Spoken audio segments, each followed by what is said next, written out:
இனிமேல் YouTube movie reviews எல்லாம் social media பிளாட்ஃபார்ம்ல பார்க்கவே முடியாதா? பேன் பண்ணிட்டாங்களா? இது சம்பந்தமா மெட்ராஸ் ஹைகோர்ட்ல கேஸ் போட்டிருக்காங்க. யார் இந்த கேஸ போட்டது? இதனால பாதிக்கப்பட போறது யாரு? சரி, கேஸ்னு ஒன்று போட்டாலே தீர்ப்புன்னு ஒன்று வந்திருக்கும்ல, அந்த தீர்ப்பு யாருக்கு சாதகமா வந்திருக்கு? இதை அந்த வீடியோல நம்ம பார்க்க போறோம். நான் உங்க தேவ் டேனியல். வாங்க வீடியோக்குள்ள போலாம். இந்த படத்துடைய கதையா என்னமா இருக்கு அப்படின்னு சொன்னா, மக்களே, இன்னைக்கு டேட்க்கு கரண்ட் சிச்சுவேஷன்ல நம்ம எல்லாருமே சோஷியல் மீடியா எரால தான் வாழ்ந்துகிட்டு இருக்கோம். அதனுடைய ஆளுமை எந்த அளவுக்கு நமக்குள்ள இருக்கு அப்படின்றத நான் சொல்லி நீங்க தெரிஞ்சுக்க வேண்டியது இல்லை. ஏன்னா அது மூலியமா தான் நானே இப்போ உங்ககிட்ட உரையாடிக்கிட்டு இருக்கேன். அப்படியாப்பட்ட சோஷியல் மீடியால குறிப்பா யூடியூப், இன்ஸ்டாகிராம், ஃபேஸ்புக், எக்ஸ் தளம் இதுலலாம் 3 நாளைக்கு ஒரு திரைப்படத்தோட விமர்சனத்தை பண்ணக்கூடாது, இதை தடை செய்யணும். ரொம்ப குறிப்பா யூடியூபை டார்கெட் பண்ணி இதை தடை செஞ்சே ஆகணும் அப்படின்னு தமிழ்நாடு திரைப்பட தயாரிப்பாளர் சங்கம் சார்பா மெட்ராஸ் ஹைகோர்ட்ல இந்த கேஸை போடுறாங்க. ஏன்டா இப்படி திடீர்னு கேஸ் போடுறாங்கன்னு யாருமே யோசிப்பாங்கல்ல. ஏன்னா திரைத்துறையினருக்கும் சோஷியல் மீடியாவுக்கும் உறவு எப்படியாப்பட்ட உறவுன்றது நம்ம எல்லாரும் பார்ப்போம்.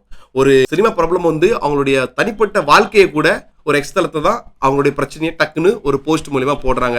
ஏன் எவ்வளவோ பிரபலமான ஆக்ட்ரஸ் யூடியூப் சேனல்ல இன்டர்வியூஸ் கொடுக்குறாங்க. ஒரு காலத்துல எக்ஸ் பிரபலமா இருந்தவங்க கூட இப்ப யூடியூப் மூலியமா சம்பாரிச்சுக்கிட்டு இருக்காங்க. ஸோ இப்படி இணக்கமா இருந்த இந்த உறவு ஏன் இப்படி அதே சினிமா துறையில இருந்து திரைப்பட தயாரிப்பாளர் சங்கம் மட்டும் இந்த சோஷியல் பிளாட்ஃபார்முக்கு அகேன்ஸ்டா இந்த கேஸை போடுறாங்கன்னு பார்த்தா, எந்த ஒரு பிரச்சனைக்குமே ஆரம்ப புள்ளி, மைய புள்ளி, அது பூதாகரமா வெடிக்கிற ஒரு புள்ளின்னு உண்டு. அப்படி பார்த்தா இந்த பிரச்சனைக்கு ஆரம்ப புள்ளியா பல திரைப்படங்களுடைய ரிவ்யூவை மக்கள் இந்த யூடியூப் சேனல்ல குறிப்பா 3 நாள் நெகட்டிவா கொடுக்குறாங்க. இதனால எங்களுக்கு கலெக்ஷன்ல ரொம்ப லாஸ் ஆகுது அப்படின்னு அவங்க தரப்புல சொல்லப்பட்டிருக்கு. நம்ம மையப்புள்ளியும் பார்த்துக்கணும். இது மையப்புள்ளியா எப்படி ஆச்சுன்னா, இந்த விஜய் படத்தை அஜித் ஃபேன்ஸ் வேணுமுனே தப்பா ரிவ்யூ கொடுத்து அந்த படத்துடைய கலெக்ஷனை பாதிக்க வைக்காங்க. அதே மாதிரிதான் அஜித் ஃபேன்ஸும் விஜய் படத்துக்கு பண்றாங்க, ரஜினி ஃபேன்ஸ் விஜய் படத்துக்கு பண்றாங்க. இப்படி மாறி மாறி இது மையப்புள்ளியா இருந்துச்சு. இது எப்போ பூதாகரமா வெடிச்சதுன்னா, ரீசெண்டா கங்குவான்னு ஒரு படம் ரிலீஸ் ஆச்சு. அதனுடைய ரிவ்யூ என்ன வந்ததுன்னு இதே பிளாட்ஃபார்ம்ல நீங்க பார்த்திருப்பீங்க. அவன் ஒரு பைத்தியக்காரன், இவன் அப்படியே போம்பே போக சொல்லுங்க சூர்யாவை. படம் என்ன கேரப்பையிலுங்களா நாங்களாம். அதுக்கப்புறம் தான் இது ஒரு பெரிய பிரச்சனையா வெடிச்சு இன்னைக்கு இது ஹைகோர்ட் வரைக்கும் போய் நிக்குதுங்க. இவங்க வைக்கிற குற்றச்சாட்டு முதல்ல கரெக்டா இல்லைன்றத பார்க்கலாம் வாங்க. ஒரு சமயத்துல இந்த மூவி ரிவ்யூலாம் நம்ம எப்படி பார்ப்போம்? நான் சோஷியல் மீடியாவுக்கு முன்னாடி உள்ள காலத்தை சொல்றேன். ஏதாவது ஒரு குறிப்பிட்ட தொலைக்காட்சியில அதுவும் மூவி ரிலீஸ் ஆகி ஒரு வாரம் கழிச்சோ, இல்லை அந்த சண்டேஸ் எப்படி வருதோ 10 நாள் கழிச்சோ டாப் 10 ப்ரோக்ராம்னு ஒன்று போடுவாங்க, அதில் காட்டுவாங்க. இல்லைனா ஒரு சில பத்திரிகையில் அவங்களும் அதே மாதிரி தான் லேட்டாக படம் எப்படி இருக்குன்னு அவங்க ரிவ்யூ போடுவாங்க. ஒரு சில ஹீரோக்கள் அவங்களுடைய ஈரக்கொலையை பிடிச்சிக்கிட்டு உட்காந்த காலம்லாம் உண்டு இந்த பத்திரிகையில் எப்படி போடுவாங்களோ அப்படின்னு. ஸோ அதெல்லாம் இன்னைக்கு மாறி நம்ம ரொம்ப அப்கிரேட் ஆகி, நான் சொன்ன மாதிரி தான் நம்ம இன்னைக்கு சோஷியல் மீடியா யுகத்தில் இருக்கோம்.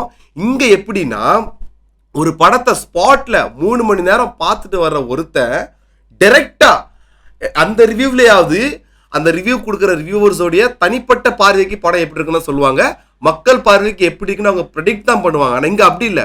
எவன் பார்த்தானோ அவன் டைரக்டா ரிவ்யூ கொடுக்குறான். தலைவர் ஒன் மேனாக வராப்புல, ஊருக்குள்ளே ஒரே ஒரு போலீஸ் இவர் மட்டும்தான்ற மாதிரி சொல்கிறாங்க. ஹெலிகாப்டரில் பறந்து வராப்புல, முதுகில் ஊர்பட்ட குத்து வாங்கினா கூட திருப்பி ஏந்து நடிக்கிறாப்புல. அதெல்லாம் ரொம்ப லாஜிக் மிஸ்டேக். திரும்பவும் எப்பவும் வரைச்ச மாதிரி அரைச்சி வச்சிருக்காங்க. இதெல்லாம் பேன் இண்டியன்லாம் பண்ணவே வேண்டாம். பேன் இண்டியன்லாம் ஒரு கதை நல்லா இருந்தால் அது ஆட்டோமேட்டிக்காக ஓட போகுது. சும்மா அங்கே ஒரு படத்தை நம்ம பார்த்து வந்ததுக்கப்புறம் குறைஞ்சபட்சம் 3-4 மணி நேரம் தான் அதோடைய இம்பாக்ட் நம்ம மைண்ட்ல இருக்குமா சயின்டிஃபிக்கா. போக போக போக அதோட இம்பாக்ட் நமக்கு குறைஞ்சிரும். ஆனால் இங்கே அப்படி இல்லை. அவன் உள்ள கொடுமையை அனுபவிச்சானோ, சித்திரவதையை அனுபவிச்சானோ, இல்லை சந்தோஷப்பட்டானோ, இல்லை பாராட்டுற மாதிரி இந்த படம் இருக்கோ, அவன் மைண்ட்ல அந்த இம்பாக்ட் அப்படியே இருக்கு. ஆன் த ஸ்பாட்ல இருந்து ஒரு ரிவ்யூ கொடுக்கான். இதுல என்ன தப்பு இருக்கு?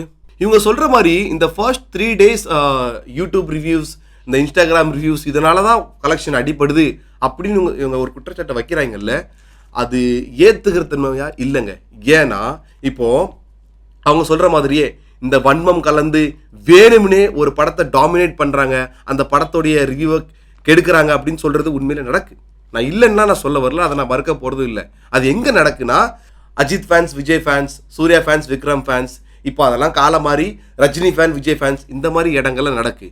ஆனா அதுவுமே அவங்களுடைய அந்த மோட்டிவேஷன் பலிக்கிறது இல்லை. ஏன் தெரியுமா? அப்படி பலிக்கிற மாதிரி இருந்திருந்தா அந்த சமயத்தில் இந்த காக்கா கழுகு பிரச்சனை எந்த லெவலுக்கு போயிட்டு இருந்தது உங்க எல்லாருக்கும் தெரியும். அப்போ எவ்வளோ விஜய் ஃபேன்ஸு ஜெயிலர் படத்துக்கு வந்து நெகட்டிவ் ரிவ்யூஸ் கொடுக்க தான் செஞ்சாங்க.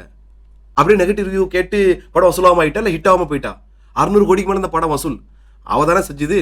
என்னதான் ஒரு அஜித் படத்தை விஜய் ஃபேன்ஸ் வந்து நெகட்டிவாக ரிவ்யூ கொடுத்தாலும் இல்லை இவங்க அவங்க படத்துக்கு நெகட்டிவாக ரிவ்யூ கொடுத்தாலும் ஒரு 5% மக்கள் வேணும்னா அதை கேட்டுட்டு எப்பா ரிவ்யூ சரியில்லைன்னு போகாமல் இருக்கலாம். ஆனால் நிறைய பேர் அவங்க கடமைக்கு நான் என்னுடைய கருத்து சொல்ல போவேன் அப்படின்னு தேட்டருக்கு போகிறவங்க இருக்க தான் செய்கிறாங்க. அதை வச்சு தான் இந்த வசூல்லாம் வருது. ஏன் சொல்ல போனால் பெரிய ஆக்டருங்க படம் தான் இந்த ஃபேன்ஸோட ரிவ்யூஸில் டிபெண்டாகவே இருக்காது. ஏன்னா அவங்க படம் எப்படி இருந்தாலும் போட்ட பணம் வந்துடும். ரொம்ப அடி வாங்குதுன்னா லைக் கங்குவா மாதிரி அடி வாங்குதுன்னா அதுக்கு காரணம் என்னன்னா படம் உண்மையிலே வேர்ஸ்ட். அதனால தான் எல்லாருமே அந்த படத்தை வந்து ரொம்ப கழுவி ஊத்துனாங்க. இதுதான் யதார்த்தம். அப்படி இவங்க சொல்ற மாதிரி இருந்திருந்தா எவ்வளவோ சின்ன சின்ன படைப்பாளிகள் இந்த லவ் டுடே இந்த இப்போ ரீசெண்டாக வந்த லப்பர் பந்து படம் இதெல்லாம் ஹிட் ஆகலையா? இதுவும் அதே பிளாட்ஃபார்த்தில் அதே மக்கள் கொடுத்த ரிவ்யூ மூலியமா தானே இந்த படங்கள்லாம் வசூல் பண்ணுது. இல்லை இதுக்கு மட்டும் மக்கள் பிரான்ஸ்ல இருந்து வராங்களா? கிடையாது. அதே மாதிரி ஒரு படத்துக்கு நெகட்டிவ் ரிவ்யூ கொடுத்து இந்த படத்தை எப்படியாவது கவுத்துன்னு நினைக்கிற குரூப்பு கிட்ட இருந்து காப்பாத்துறதுமே இதே பப்ளிக்கோட யூடியூபோட ரிவ்யூ தான். எத்தனை படங்களை நீங்க பார்த்துருப்பீங்க, சில பேர் நெகட்டிவ் ரிவ்யூ கொடுத்துருப்பாங்க, ஆனா மறுநாளே குடும்பமா வந்து இல்ல உண்மையிலே இந்த படம் நல்லதா இருக்கு அப்படின்னு சொல்லி எத்தனையோ படம் ஓடி இருக்கு. ஏன் உதாரணத்துக்கு இப்போ வந்து ஒரு பிளாக் படத்துக்கு கூட பிரபல யூடியூபர் பெரிய ஃபேமஸ் ஆர்டிஸ்ட் அவர் பேர் வந்து என்னப்பா அவர் பேரு ப்ளூ சட்டை மாறன், அவர் என்ன நெகட்டிவ் ரிவ்யூ கொடுத்துருப்பாரு. ஆனால் மக்கள் அந்த படத்தை ஹிட் பண்ணாங்க, அந்த படம் நல்ல ஹிட் ஆச்சு. ஸோ இதுலேருந்து என்ன தெரியுதுன்னா சோஷியல் மீடியா சைடுமே கொஞ்சம் ஒரு சில தவறுகள் நடக்கு. சில பேர் தன்னுடைய ஃபேமுக்காக தன்னுடைய பாப்புலாரிட்டிக்காக எப்படியாவது வியூஸை கூட்டிடணும்னு நல்ல படைப்பையும் நல்ல ஒரு படத்தையும் வேணும்னே மனசாட்சி இல்லாமல் அந்த படத்துக்கு வந்து நெகட்டிவ் ரிவ்யூ கொடுக்காங்க. அது தப்பு தான். அது மட்டும் இல்லாமல் இந்த தேட்டர் வளாகத்திலே இப்போ ஒரு ட்ரெண்ட் போய்கிட்டு இருக்கு. இந்த பாப்புலாரிட்டிக்காண்டி பப்ளிசிட்டிக்காக ஒரு படம் கொஞ்சம் சறுக்கி இருக்கும், ஒரு வாட்டி பார்க்குற மாதிரி இருக்கும், இவங்க வந்து இந்த அடுக்கு மொழியில் பேசி இந்த பஞ்சா பேசி அப்படியே ஒரு ஃபேமை உருவாக்கி அப்படி ஃபேமஸ் ஆனவர் தான் ரிவ்யூ மேம்னு ஒருத்தன். அதே மாதிரி இந்த கங்குவா படத்துக்கு ஒரு தாத்தா ஃபேமஸ் ஆகலாம்னு நினைச்சாரு, ஆனால் அவரை அமுக்கிட்டாங்க.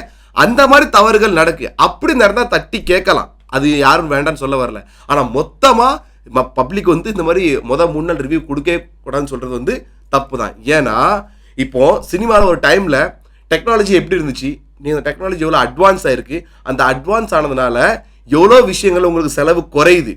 ஸோ அங்கே உங்களுக்கு அட்வான்ஸ் டெக்னாலஜி பிடிக்கி. அதே சோஷியல் மீடியா வந்து ரிவ்யூ அட்வான்ஸ் ஆனால் அந்த ரிவ்யூவால் உங்களுடைய வசூல் பாதிக்கப்படுதுன்னா அது வேண்டாம் நீங்கள் சொல்கிறீங்கன்னா தப்புங்க. முதல்ல ஒரு கலைஞனாக இருக்கட்டும், ஒரு படைப்பாளியாக இருக்கட்டும், தம் மேலே வைக்கக்கூடிய விமர்சனத்தை தான் ஃபஸ்ட்டு ஏற்றுக்கணும், அதை தான் ஃபஸ்ட்டு அவன் ஆராயணும். பாராட்ட கூட ஃபஸ்ட் ஓரமாக வச்சுக்கணும்.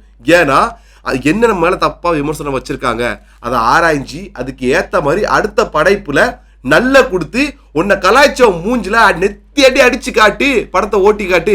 அதான் ஒரு வீரமுள்ள நல்ல கலைஞனுக்கு அழகுங்க. ஆஸ் யூஷுவல் நம்மளுடைய வீடியோவோட எண்ட் கன்க்ளூஷனுக்கு வந்துட்டோம். கொஞ்சம் யோசிச்சு பாருங்க, இந்த மாதிரி ரிவ்யூஸ் வந்துமே இது இன்னைக்கு நேற்று வரல, பல வருஷமா இப்போ ரீசெண்டாக நடந்துகிட்டு இருக்கு. இப்படியாப்பட்ட படங்கள் வந்துகிட்டு இருக்குன்னா அப்போ இந்த கருத்து சுதந்திரம் நின்று போயிட்டுனா யாரும் இந்த மாதிரி ரிவ்யூஸ் கொடுக்கறது நிப்பாட்டாங்கன்னா சுத்தமா கதையே இல்லாத படங்கள் வரும். எப்படியாப்பட்ட படங்கள் தியேட்டருக்கு வரும்னு கொஞ்சம் நினைச்சு பாருங்க. அதே மாதிரி இந்த கருத்து சுதந்திரத்தை மிஸ்யூஸ் பண்ற ஆளுங்களும் இருக்காங்க. ப்ளூ சட்டை மாறன், அந்த ரிவ்யூ மேன், இவங்கெல்லாம் ஒரு நல்ல படத்துக்கு தன்னுடைய சுய லாபத்துக்காக தப்பா ரிவ்யூ கொடுத்தும் தயாரிப்பாளர் தரப்புல இருந்து அவங்க மேல ஏன் கடுமையான நடவடிக்கை எடுக்க முடியலன்னா அவங்க சேனல் ஏன் இன்னும் ஓடிக்கிட்டு இருக்குன்னா நம்ம இந்தியா ஒரு ஜனநாயக நாடு, அது அவங்க ஃப்ரீடம் ஆஃப் ஸ்பீச்னு கோர்ட்டே அந்த கேஸை ஈஸியாக முடிச்சிடும். இது ஒரு வருத்தம் தரக்கூடிய விஷயம்தான். இதுக்கு நம்ம கிட்டேயும் ஒரு கான்க்ளூஷனும் கிடையாது. நம்ம கண்டென்ட்டோட கான்க்ளூஷனுக்கு வந்துடுவோம்.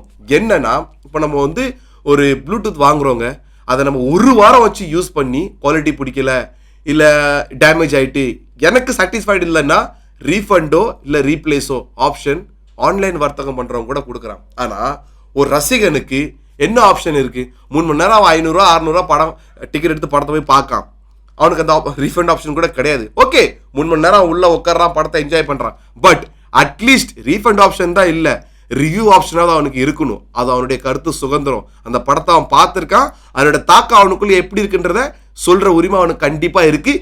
இதையே தான் நீதிமன்றமும் நினச்சிருக்கு போல. அவங்களும் தீர்ப்பு இவங்களுடைய கேஸுக்கு அகேன்ஸ்டாக தான் கொடுத்துருக்காங்க. இந்த கேஸை ரத்து பண்ணிட்டாங்க. எங்களுடைய கருத்துமே அதுதான். வீடியோ பார்த்ததுக்கப்புறம் உங்களுடைய கருத்துன்றதை கீழே கமெண்ட் பாக்ஸில் மறக்காமல் மென்ஷன் பண்ணுறேங்க. சேனலை சப்ஸ்கிரைப் பண்ணுறேங்க, ஃபாலோ பண்ணிடுங்க.